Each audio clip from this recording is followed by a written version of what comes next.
உலகம் முழுக்க தினமும் எத்தனை லிட்டர் பெட்ரோல் காலியாகுது தெரியுமா? கற்பனை கூட பண்ணி பார்க்க முடியாத அளவுக்கு தினமும் 700 கோடி லிட்டருக்கும் அதிகமான எரிபொருள். ஆமாங்க, 800 மில்லியனுக்கும் அதிகமான வாகனங்கள் தினமும் இந்த திரவத்தை குடிச்சிட்டு தான் ஓடிக்கிட்டு இருக்கு. ஆனா நீங்க என்னைக்காவது யோசிச்சிருக்கீங்களா, பெட்ரோல் பங்க்ல இருக்கிற பம்பை நாம் அழுத்தும் போது வர்ற இந்த ஆபத்தான எளிதில் தீப்பற்றக்கூடிய திரவம் எப்படி தயாராகுது? இது சும்மா ஏதோ ஃபேக்டர்ல கெமிக்கல் கலந்து செய்யற விஷயம் இல்ல நண்பர்களே. பூமிக்கு அடியில் பல 100 அடி ஆழத்தில் இருக்கிற மரண ஆபத்துகளையும் பல 100 டிகிரி செல்சியஸ் வெப்பத்தையும் தாண்டி வர்ற ஒரு பிரம்மாண்டமான பயணம் இது. இன்னைக்கு இந்த வீடியோவோட முடிவுல நீங்க அடுத்த முறை உங்க வண்டியில பெட்ரோல் போடும்போது அதை கண்டிப்பா ஒரு ஆச்சரியத்தோட தான் பார்ப்பீங்க. வாங்க வீடியோக்குள்ள போலாம். முதல்ல பெட்ரோல்னா என்னன்னு சிம்பிளா பார்த்துருவோம். பெட்ரோல் அப்படிங்கிறது கச்சா எண்ணெயில இருந்து பிரிக்கப்படுற ஒரு திரவ எரிபொருள். அறிவியல் பூர்வமா சொல்லணும்னா இது கார்பன் மற்றும் ஹைட்ரஜன் அணுக்கள் சேர்ந்த இலகுரக ஹைட்ரோ கார்பன் மூலக்கூறுகளின் ஒரு கலவை. மனிதர்கள் ஆயிரக்கணக்கான வருஷமா பூமியில எண்ணெய் இருக்கிறத கவனிச்சிருந்தாலும் 1859 எட்வின் ட்ரேக் பென்சில்வேனியாவில் முதல் வணிக ரீதியான எண்ணெய் கிணற்ற தோன்றினதுக்கு அப்புறம் தான் இது உலக பொருளாதாரத்தையே மாத்துச்சு. அதுக்கப்புறம் 1908 Henry Ford model T car அறிமுகப்படுத்தி சாதாரண மக்களும் கார் வாங்கலாம்னு ஒரு புரட்சியை உருவாக்கினாரு. அங்க ஆரம்பிச்சதுதான் இந்த பெட்ரோலுக்கான வெறித்தனமான டிமாண்ட். 2 உலக போர்கள்லையும் கூட எந்த நாட்டுக்கு அதிக எண்ணெய் வளம் இருக்கோ அவங்க தான் உலகத்தையே மிரட்டுனாங்க. சரி, இந்த எண்ணெயை எப்படி கண்டுபிடிக்கிறாங்க? நிறைய பேர் நினைக்கிற மாதிரி பூமிக்கு அடியில பெரிய பெட்ரோல் ஏரி எல்லாம் கிடையாது பாஸ். அது பூமிக்கு அடியில் இருக்கிற கடினமான பாறைகளோட சின்ன சின்ன துளைகளுக்குள்ள ஒளிஞ்சுக்கிட்டு இருக்கும். இதை கண்டுபிடிக்க புவியியலாளர்கள் ஒரு செம டெக்னிக் யூஸ் பண்றாங்க. அதுக்கு பேரு தான் சைஸ்மிக் சர்வே. பூமிக்குள்ள சக்தி வாய்ந்த ஒலி அலைகள் அனுப்புவாங்க.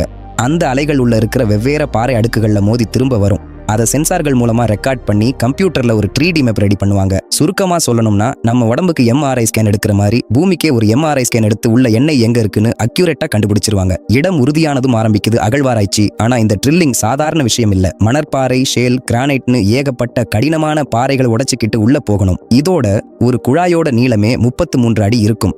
இந்த இடத்துல தான் ஒரு மிகப்பெரிய ஆபத்து இருக்கு. அதுக்கு பேர் தான் ப்ளோ அவுட்.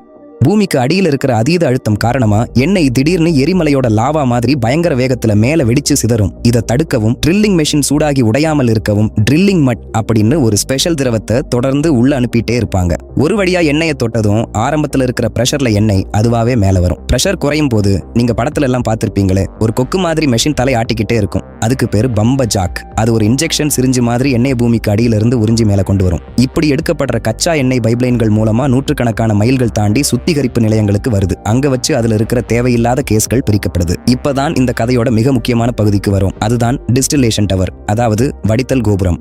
இந்த கச்சா எண்ணெயை 700 டிகிரி ஃபாரன்ஹீட், அதாவது 370 டிகிரி செல்சியஸ்க்கும் அதிகமான வெப்பத்துல கொதிக்க வைப்பாங்க. அது அப்படியே ஆவியா மாறி இந்த கோபுரத்தோட அடிப்பகுதிக்கு வரும். இந்த கோபுரத்தோட ஸ்பெஷாலிட்டி என்னன்னா, இதுல மேல போக போக வெப்பநிலை குறைஞ்சிக்கிட்டே இருக்கும். வெவ்வேறு ஹைட்ரோ கார்பன் மூலக்கூறுகள் வெவ்வேறு வெப்பநிலையில திரும்ப திரவமா மாறும். கோபுரத்தோட மிக கீழ் பகுதியில தார் மற்றும் கனரக எரிபொருள் பிரியும். கொஞ்சம் நடுப்பகுதியில டீசல் பிரியும். அதுக்கும் மேல ஜெட் விமானத்துக்கான எரிபொருளும் மண்ணெண்ணையும் பிரியும். கோபுரத்தோட மிக மேல் பகுதியில, அதாவது கம்மியான வெப்பநிலையில தான் நம்ம ஹீரோ பெட்ரோல் தனியா பிரிஞ்சு வரும். தெரிஞ்சுக்கோங்க, ஒரு பீப்பாய் கச்சா எண்ணெயிலிருந்து ஆவரேஜா 19 gallon petrol, 10 gallon diesel, 5.5 gallon jet fuel கிடைக்குது. இது மட்டும் இல்ல, மீதி வர்ற கழிவுகள்ல இருந்து தான் பிளாஸ்டிக், டயர்கள், காஸ்மெட்டிக்ஸ், ஏன் நாம போடுற மாத்திரைகள் கூட தயாரிக்கப்படுது. பெட்ரோல் பிரிஞ்சதும் உடனே வண்டியில ஊத்துற முடியாது. அதோட ஆக்ஸ்டேன் ரேட்டிங் செக் பண்ணுவாங்க. இன்ஜின்ல பெட்ரோல் முன்கூட்டியே வெடிச்சு சத்தம் வராம இருக்கிறதுக்கான தரக்கட்டுப்பாடு தான் இது. குவாலிட்டி ஓகே ஆனதும் அடுத்த கட்டம் மிக ஆபத்தான பயணம். ஆமாங்க, இந்த பெட்ரோலை டேங்கர் லாரிகள்ல ஏத்தி பெட்ரோல் பங்கிற்கு கொண்டு போவாங்க. இந்த நேரத்துல வண்டியில ஏற்படுற ஒரு சின்ன நிலை மின்சாரம் மூலமா ஒரு சின்ன பொறி பறந்தா கூட அந்த இடமே பஸ்பமாகிடும். அதனால தான் லாரிகள்ல கிரவுண்டிங் கேபிள்ஸ், ஓவர்ஃப்ளோ சென்சார்கள், வேப்பர் ரீகவரி சிஸ்டம்ஸ்னு ஏகப்பட்ட பாதுகாப்பு வசதிகள் வச்சிருப்பாங்க. இனிமே நீங்க பெட்ரோல் பங்க்ல நின்னு அந்த பம்ப் மூலமா உங்க வண்டியில பெட்ரோல் நிரப்பும் போது கொஞ்சம் யோசிச்சு பாருங்க.